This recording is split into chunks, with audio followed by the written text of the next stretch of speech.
such an asshole. AssholeConsulting.com. How you kids doing? We have an interesting economics question, and so I'm happy to answer it. And a reminder that the minimalism course, as we're talking economics and philosophy and wages, is now available, and will be available for the next 48 hours, 36 actually, when it's closing. Hi, Aaron. It's been a while since I submitted a new request. I want to ask you for your take on the future of a job market, given how the COVID-19 fast-tracked the work-from-home trend. I don't think any clients have brought this up before in a past video. If they did, it wasn't gone into depth. Background: I'm a young man of Chinese descent in a non-Chinese country. I worked up from retail and factory, worked in school, all the way up to a professional and one of the larger employers in your country. So that's good. Yes, I can mention it's a bank. Yes, I know you hate the banks, but let's be real. They pay really well, and having their name on your resume still means something. Yeah, to some people. Yeah. No, I mean, it's not bad if you could, I worked at Filbert's, Phipps, and Fibbits. And Filbert's, Phipps, and Fibbits. What do you do? I'm the janitor. Whoa, Cargill. Let's go up for Cargill. I worked over 60 hours a week for 6 months one time because I wanted to do away with student loans and build a foundation for my portfolio. It's almost like you're a responsible adult. While work from home has greatly benefited the current employees of said companies that could accommodate it, unless you have a shitty family and you'd rather stay in the office, but I digress. I've been thinking about how this will impact people in the future if they ever leave the current job. With companies like Facebook and Twitter allowing permanent work from home, but at the cost of your pay being the determinant of where you live. What's not to say they can't hire someone in Asia for pennies and don't even have to process an H-1B. You're right. You're absolutely right. And the reason why is the internet has now made it that, services, nearly all of them, can be transacted globally. Like, for example, Jack Napier. If you want to check out his YouTube channel, it's called Red Evening with Jack and Rob. He's in Scandinavia somewhere. And he does recording for American citizens because he's got that European smarter than you accent. And people like him because he's a good guy. All right. And of course, this happened way before. I mean, they're paying East Indian dudes to program code. And I don't know how many of you guys, you call up AT&T or Sprint like, hey, I got a problem with my phone. Oh, hello, this is Steve. It's like, Steve? You mean Steve? What's your real name? Why do you use your real name? I know they say to give you but what's your real name? Is it Raj? That's fine. How you doing? Well, I've even, what's the weather like? Oh, it is very hot. I'm like, okay. I've never been to India. That'd be kind of neat. But this is Steve. It's not Steve. Is your name Frank, Bobby, William? What? And they had outsourced that a long time ago because telecommunications allowed for customer support to be outsourced to any country you want. And so they already have. It's kind of like, when are the robots and the artificial intelligence going to destroy all the jobs? Like, that's been happening for 100 years now. 150, if you go back to the cotton gin and steam-powered engines. It's been happening. It's always been happening. It's just now we could go and instead of employers stuck with the local labor pool of talent, they can now go globally and compete on price. Heck, our entire manufacturing into not entire, but a good amount of it was outsourced to first Japan, then China. Textiles were outsourced to all of Asia. So yeah, that does happen. That can happen. And it already did happen. Now, of course, some of the problems was a lot of people found out that the East Indian programmers weren't as good as the American ones. Russians may have been a little bit hacky, and the Chinese might be spying on you. So, And so some of that has come back domestically. But yeah, it's not a guarantee. It's not a guarantee. Oh, just because it's cheap over there, it's necessarily going to be better. Maybe they don't have the background or the education, or even could just be something as simple as cultural differences. Like, oh no, they do something differently on those days, and that doesn't work with our factory. It's like, oh, okay. But yeah, you're competing against the globe now. Anyone with semi-decent English and the ability to stay up late could do jobs people here can do and would be forever grateful for earning more too. They don't even have to pretend to be busy anyways, like what happens in the physical office, much less worry about assimilating into the new country they're in. Yeah, I mean, we got a bunch of digital nomads who effectively do that as well. They go and they travel online, but they make all their money from different countries, predominantly the West, but other countries as well. But yeah, anyone can, yeah, you're right. Yes. For some evidence of this in my country, there's a major city that has a vacancy rate close to 30%, and homes in the suburbs have exploded in prices because everyone's leaving the big cities. Yes, that's the general trend. It's also because cities suck. There was a big insurance company that left their HQ because they don't need it anymore. Yep, this is a trend. Are people here screwed? Will certifications even be worth the time, money, stress pursuing anymore if a CPA in China can do the work a CPA does here? The same could be said for engineers, especially coders. Are we going to end up becoming like the eternal boomer who's never going to retire because it will be harder and harder to get a job in the future due to the new digital revolution? All that combined with me making decent returns on stocks right now, I don't hop on GameStop. Guys, that wasn't a thing, okay?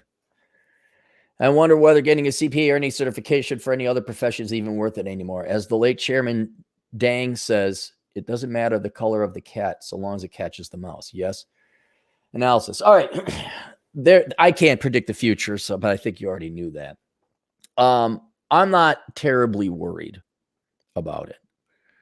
I still think getting a CPA is going to carry weight and being a high-end coder and all that, simply because you also have to come over that language barrier.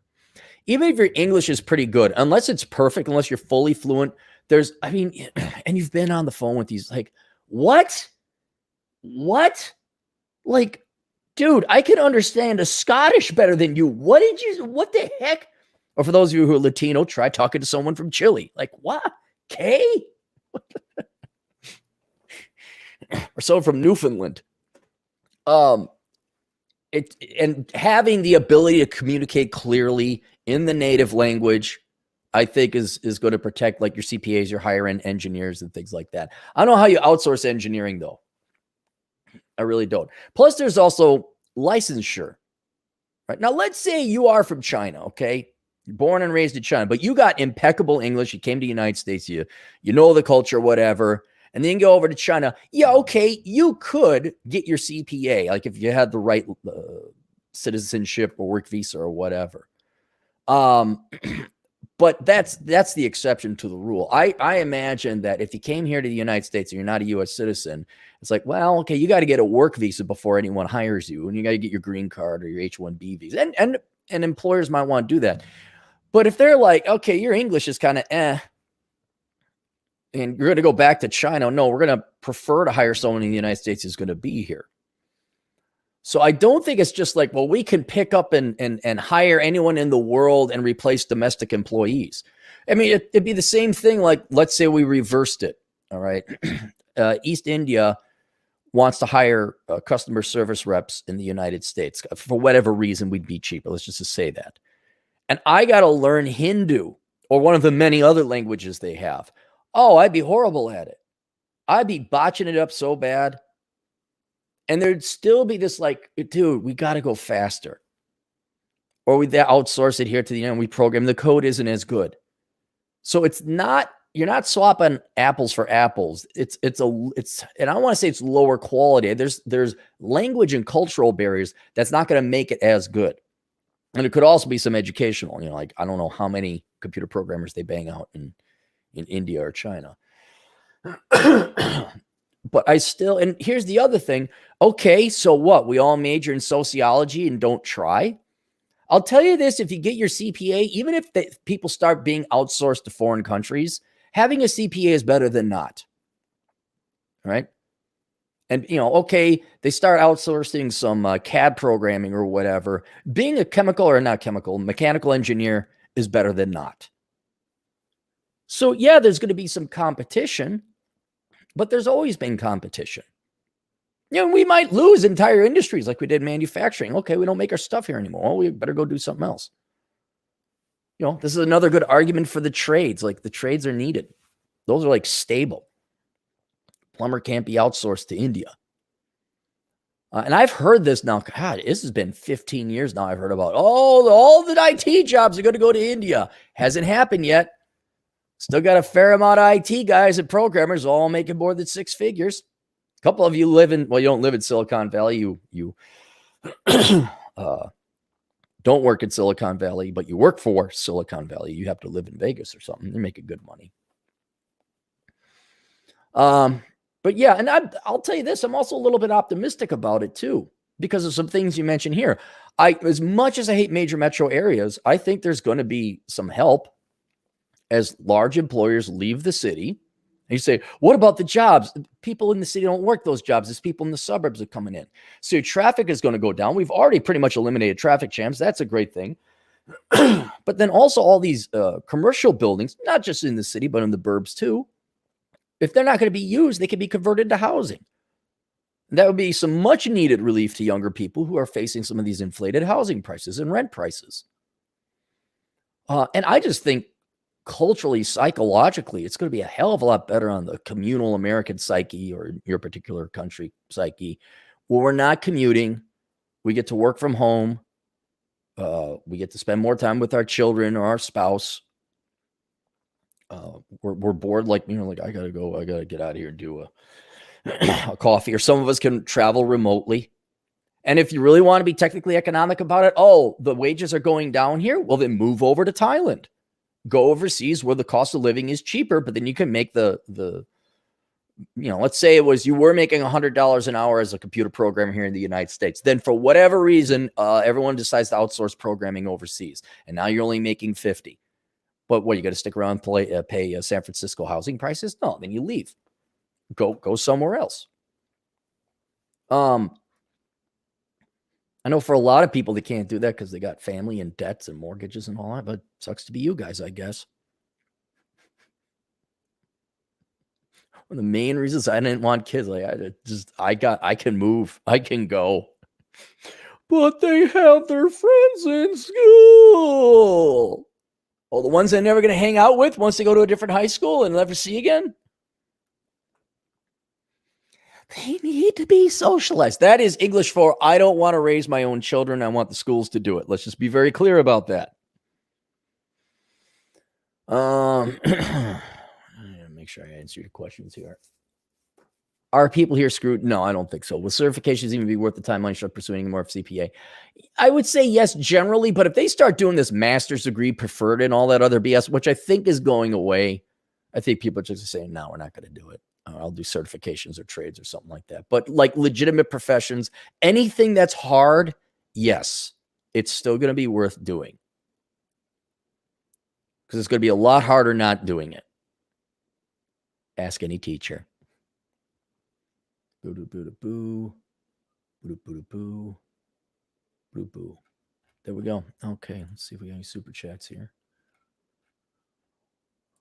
Chris is Black for $2. What are your hiking plans for this summer, Cappy? I don't know if I'm going to have much plans. My plans are, in theory, moving to my new house, doing landscaping, because they don't do that for you, obviously. I gotta, and just boring stuff, man. Like, I gotta grab my old lawnmower from my old house and the weed whacker. I gotta make sure all those, I'm gonna have to probably clean out the small engines or just drop them all off at a small, and here, clean this up and get it going. Maybe not even keep them. Maybe just forget it. I'm just doing the electric because I'm sick and tired of dealing with small engines. And yeah, I'll be hiking around the Black Hills, maybe Wyoming and Colorado. But I've been so busy. I haven't had time to sit and think about, which hike am I going to do? I don't know. I'm pretty wiped out. I'm pretty tapped right now. And sore throat pricing might stick around a little bit longer. So because my voice has healed up a fair amount, and I want to keep it that way. Journey Trials and Joy for $10 generous, about to graduate with a bachelor's degree in computer science. There we go. There we go, buddy. And I'm realizing that the jobs I can go for is software engineer. Is this worth entry-level position? Well, yeah. Why'd you go to computer science? That's the whole idea, is you'd be a programmer. You'd be a software engineer. Is it worth entry-level position? Yeah, you got to get a job. No, you went to school for shits and giggles. Of course yes. 60 to 70,000 for thing one with 100,000. All right, look at your cost of living. Obviously, the $100,000 one is somewhere else that's probably more expensive. And you can go online and look up cost of living adjustments. So find out where you are now. I think you even type in the zip code. It'll tell you, $50,000 a year in Tulsa, Oklahoma. You need to make $120,000 a year in San Francisco, California to have the same purchasing power. So yeah, definitely look at that. Definitely make sure you got that. All right, there you go. Questions, answers, AstroConsulting.com. See you guys later. Toodles.